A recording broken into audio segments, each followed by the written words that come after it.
हम करते हैं। Welcome to this current affair session and in this session we are going to discuss कि legal backing क्या है ईरान और इजराइल और यूएस के पास जो इन्होंने ईरान के ऊपर अटैक किया। तो हम लीगल पॉइंट ऑफ व्यू से चेक करेंगे। तो मेन क्वेश्चन हमारे पास ये है कि is Israel latest attack on Iran military and nuclear facilities legal under the international law and what it would it be legal for the United States to intervene on Israel's behalf. भी US ने intervene किया है Israel के behalf के, क्योंकि Israel के पास वो technology नहीं थी फोर्डो को अटैक करने के लिए। फोर्डो जो है अंडरग्राउंड फैसिलिटी है। The answer to those question gets to the heart of the most basic principle of international law which draw hundred of years of precedents to lay out when countries can justifiable use force against each other। तो international law क्या कहता है कि कब एक country दूसरी country के ऊपर फोर्स यूज कर सकती है। Some experts says that if Israel is launching air strikes on Iran solely to prevent a possible future attack, Israel को ये डर है कि अगर इसने न्यूक्लियर वेपन डेवलप कर लिया तो वो पॉसिबली फ्यूचर में किसके ऊपर अटैक कर देगा, ईरान जो है इसराइल के ऊपर कर देगा। And it would be probably illegal and so would an effort by the United States to come to Israel aid as the President Donald Trump considers whether the attack on Iran's buried है ना, क्यों, क्योंकि ये 300 feet नीचे है Fordow nuclear site. तो इस चीज को हमने डिस्कस करना है। तो हमारे पास जो लीगल प्रिंसिपल है वो क्या होता है, जस्ट एड बेलम, एंड इसको हम क्या बोलते हैं, कैरोलिन टेस्ट। तो जस्ट एड बेलम क्या होता है, jus ad bellum is a Latin term meaning the right to go to war, right to go to war। just ad bellum means right to go to war। so when can a country wage a war against the other country? The rules governing when the state can use military force are known as to the law of just ad bellum or right to war। just ad bellum centers on the simple principle that states are prohibited from using force against each other। तो ये principal ये कहता है कि एक country दूसरी country के ऊपर फोर्स यूज नहीं कर सकती। इसकी दो एक्सेप्शन है। One in self defence, self defence का यूज अगर करना है, अगर दूसरी कंट्री ने अटैक कर दिया तब अटैक कर सकती है। और दूसरा कि अगर यूनाइटेड नेशन सिक्योरिटी काउंसिल ने उनको ऑथराइज कर दिया। दो ही एक्सेप्शन है। पर अगर हम सेल्फ डिफेंस की भी बात करें तो सेल्फ डिफेंस के अंदर भी दो चीजें बहुत इंपॉर्टेंट है। क्या है कि सेल्फ डिफेंस में भी जो आपने रिप्लाई करना है वो तभी करना है जब बहुत ज्यादा नेसेसरी हो कि हाँ अब मुझे रिप्लाई करना ही पड़ेगा। हाँ ठीक है, तो हम मान लो उसने अटैक कर दिया, अब इट इज नेसेसरी कि अब वो करता ही जा रहा है अटैक, तो मुझे अब जवाब देना ही पड़ेगा। वही तो हमने ये डिस्कस करना है कि सेल्फ डिफेंस के अंदर भी दो रिक्वायरमेंट्स हैं कि first of all it should be necessary and second thing it must be proportional. ऐसे नहीं कि आप बहुत ज्यादा एक्सीड कर जाओ और उस कंट्री के ऊपर फुल फ्लैज आप अटैक शुरू कर दो, ऐसा नहीं कर सकते। प्रोपोर्शनल मतलब जितना उसने आपके ऊपर अटैक किया है उतना ही करना है। It is not a cart Blanche for military conquest. Cart Blanche का क्या मतलब होता है, कंप्लीट फ्रीडम। तो ये वर्ड आपको याद होना चाहिए, cart Blanche means complete freedom नहीं है ये कि आप जितना मर्जी उसके ऊपर अटैक करते रहो दूसरी कंट्री के ऊपर। Although those principles are set forth in the UN charter, the law behind them is far older. तो ये जो है यूएन चार्टर के अंदर तो है बट लॉ तो काफी पुराना है। इसको हम बोलते हैं कैरोलिन टेस्ट। कैरोलिन टेस्ट क्या है, it is a rule of customary international law that says that state can use force only when absolutely necessary to address and, किसको एड्रेस करना पड़ेगा, इमिनेंट मतलब which is about to happen and overwhelming threat. तो भाई ये Caroline test कहता है कि सेल्फ डिफेंस या आप जब आप उसके ऊपर अटैक करते हो दूसरी कंट्री के ऊपर तभी करना है जब एब्सोल्युटली नेसेसरी हो जाए। और नेसेसरी क्यों है, क्योंकि दूसरी पार्टी जो है, दूसरी कंट्री जो है इमिनेंट आपके ऊपर क्या करने वाली है, अटैक का थ्रेट है कि बस वो कर देगी आपके ऊपर। और ये केस कैरोलिन टेस्ट आया कहां से, 1837 से आया, when British forces crossed into the United States to destroy an American ship जिसका नाम क्या था, Caroline, to prevent rebels from attacking Canada. तो इमिनेंट थ्रेट था कि भाई ये कनाडा के ऊपर अटैक करने वाले हैं उस पे बेसिकली। तो ये टेस्ट वहां पर ले डाउन किया गया था। This principle still holds good today and it is illegal to use military force to prevent a future attack that is not a, भाई ठीक है आपको ये पॉसिबिलिटी है कि दूसरी कंट्री आपके ऊपर अटैक कर देगी बट वो इमिनेंट नहीं है, क्योंकि अभी तो वो कह रहे हैं ईरान न्यूक्लियर वेपन बनाएगा, जब बनाएगा तब का पॉसिबिलिटी है, अभी इमिनेंट तो कोई पॉसिबिलिटी नहीं है कि वो आपके ऊपर अटैक करने वाला है।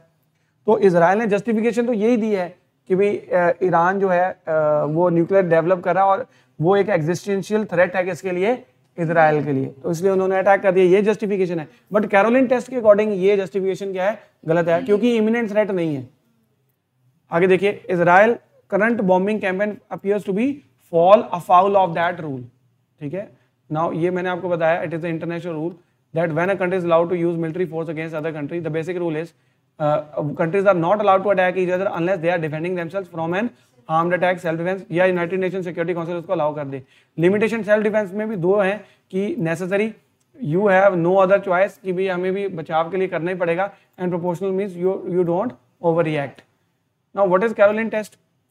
British forces attacked an American ship Caroline to stop rebels from attacking Canada. तो सेल्फ डिफेंस की रिक्वायरमेंट तो ये होती है कि जब इमिनेंट क्या होता है, if the threat is imminent, about to happen right now, overwhelming and no other way to stop it, means no time to think or talk. The rule is still used to judge if the self defense is legal or not. तो आगे, how is this related to Israel and Iran? तो some experts are saying Iran did not attack Israel, तो कोई imminent तो force या imminent threat था नहीं। Iran even does not have nuclear weapon right now, तो अभी तो imminent वाली कोई situation नहीं है।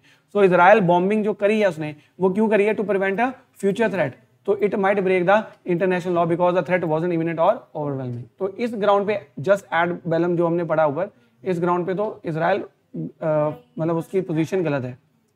Now the countries can't attack others just because they feel threatened or think an attack might come in the future. The law says you can only hit first if an attack is about to happen right now, imminent है अभी, तभी आप attack कर सकते हो। इसको pre emptive strike भी बोलते हैं। क्या बोलते हैं हम? Pre emptive. जैसे कई कंट्रीज, जैसे इजराइल ने ही जब ये 6 डे वॉर हुई थी, तो ये बाकी जो कंट्रीज थी जो उसके आसपास हैं, लेबनान, सीरिया, ये सब अटैक करने वाले थे, तो उसने देखा कि इनके फाइटर जेट्स अगले दिन तैयार थे कि अटैक कर देंगे, उसने पहले ही जाके उनके फाइटर जेट्स पहले उड़ा दिए। इसको क्या बोलते हैं? Pre emptive strike. उसके स्ट्राइक करने से पहले हमने स्ट्राइक कर दी। ठीक है, this is simply not plausible way of arguing that Iran was about to attack Israel with a nuclear weapon which the Iran does not even have. तो अभी तो है ही नहीं उसके पास, वो डेवलप कर रहा है। In his speech announcing the military operation, Israeli Prime Minister Benjamin Netanyahu appeared to describe the country's action as क्या उसने describe it as a preemptive। उसने बोला ये preemptive है। He said Israel was acting to thwart मतलब prevent a danger before it is fully materialized, and that Iran had enough material to produce nuclear weapons within a few months. Several days later, in a letter to the UN Security Council, the Israeli government said the operation aimed to neutralize the existential and क्या लिखा है? Imminent threat from Iran's nuclear weapon and ballistic missiles program.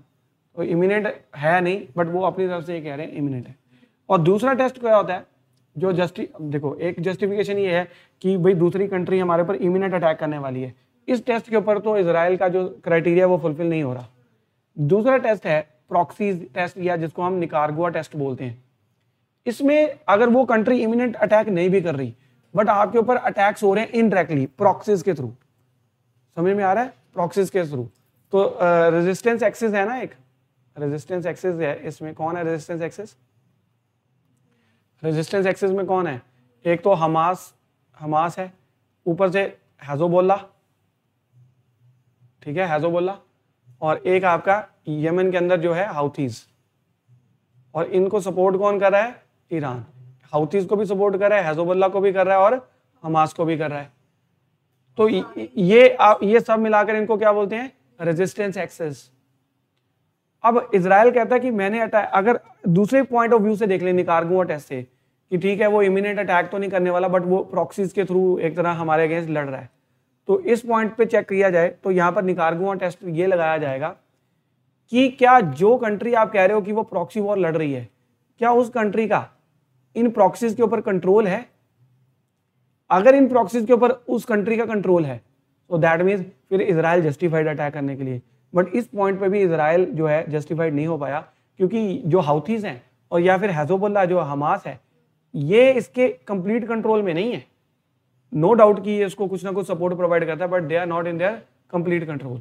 तो Nicaragua test जो है ये America का एक जो है एक वॉर जो मतलब बेसिकली हुई थी, उसमें अमेरिका ने सपोर्ट किया था गुरिल्लाज को। तो वो कंप्लीटली किसके कंट्रोल में थे? अमेरिका के कंट्रोल में थे। तो उस टेस्ट से ये लगाया गया। तो स्कॉलर्स ये कह रहे हैं, कुछ स्कॉलर्स इसको डिफरेंटली देखते हैं। वो कहते हैं इजराइल जो मिलिट्री ऑपरेशन कर रहा है इन ईरान, वो कोई सेल्फ डिफेंस नहीं है, but already it is a defensive response, rather Iran उनके ऊपर अटैक कर रहा है, ये तो आप ये क्या कर रहे हैं सेल्फ डिफेंस के अंदर डिफेंसिव रिस्पॉन्स दे रहे हैं, तब ईरान के ऊपर अटैक किया, ये कुछ स्कॉलर्स का कहना है। बट डिफेंस कैसे हुआ? Because the countries attack by Iran and its proxies. कौन सी है ईरान की proxies? Hamas in the Gaza strip, Hezbollah in Lebanon and Houthis rebel in the Yemen. Israel attacks are not preventive, तो जो हम पहले वाली थ्योरी लगा रहे थे कि वो प्रिवेंटिव है, कि वो अटैक करना दे इसलिए कर दिया, वो तो फेल हो रही है। बट ये वाले में कह रहे हैं कि वो प्रिवेंटिव अटैक नहीं कर रहा, रादर डिफेंसिव है, कि ईरान अटैक कर रहा था, बदले में जवाब दे रहा है। इस टेस्ट पे भी इजराइल जो है वो सेटिस्फाई क्राइटेरिया फुलफिल नहीं होता था, rather the part of an ongoing justified self defence operation. तो कुछ स्कॉलर्स का कहना है कि ये इजराइल जो है सेल्फ डिफेंस ऑपरेशन कर रहा है। If the proxy war and the direct Israeli Iran hostilities are intertwined, मतलब अगर कनेक्टेड है, then Israel is itself to take self defence. वो कह रहे हैं इजराइल सेल्फ डिफेंस दे सकता है measures against Iran, since some of its practice जैसे Hamas Houthis continue to launch rocket against Israel almost on daily basis with Iran substantial involvement. तो कुछ स्कॉलर्स का कहना है कि ये इजराइल जस्टिफाइड है। बट अब टेस्ट लगाओ जरा आप, निगारगुआ टेस्ट क्या है? For that to be true, Iran influence over its proxies would need to be meet a legal standard.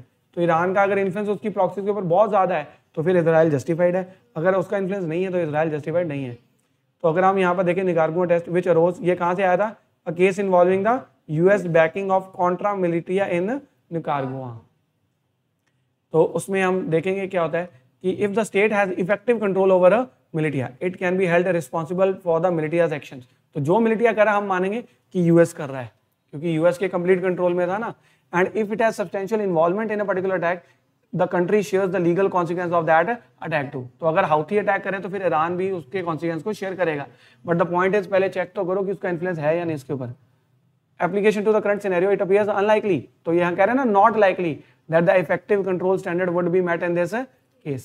However, the member of Iran's so-called क्या है axis of resistance appears to have their own interest and to not be completely controlled by Iran. अब ऐसा क्यों है, इसकी इन्होंने illustrations भी दी है कि complete control में क्यों नहीं है। न्यूयॉर्क टाइम के अंदर ये रिपोर्ट किया गया था कि हमास जो है जब उसने अटैक किया था इजराइल के ऊपर 27 अक्टूबर 2023 को, अभी तक वो लड़ाई चल रही है, अभी तक उसने डेसिमेट कर दिया पूरे के पूरे हमास को। तो वहां पर हमास ने ईरान को बोला था कि तुम भी हमारे साथ आ जाओ, but Hamas tried to convince Iran but fail. तो अगर कंप्लीट कंट्रोल में होता तो फिर ईरान भी आता साथ में। फिर आगे लिखा है while experts have long believe that Iran had considerable involvement in the military operations of हेज़बोल्लाह की बात कर लो जो लेबनान में है। बट पॉइंट ये है कि अक्टूबर 8, 2023 को हेज़बोल्लाह ने सीज फायर एग्रीमेंट करा था किसके साथ? इजराइल के साथ। तो उन्होंने अपने डिसीजन इंडिपेंडेंट लिए है ना कि सीज फायर मतलब हम आपके ऊपर अटैक नहीं करेंगे, आप हमारे ऊपर अटैक ना करना। तो फिर ईरान की तो उसमें कोई भी इन्वॉल्वमेंट नहीं है।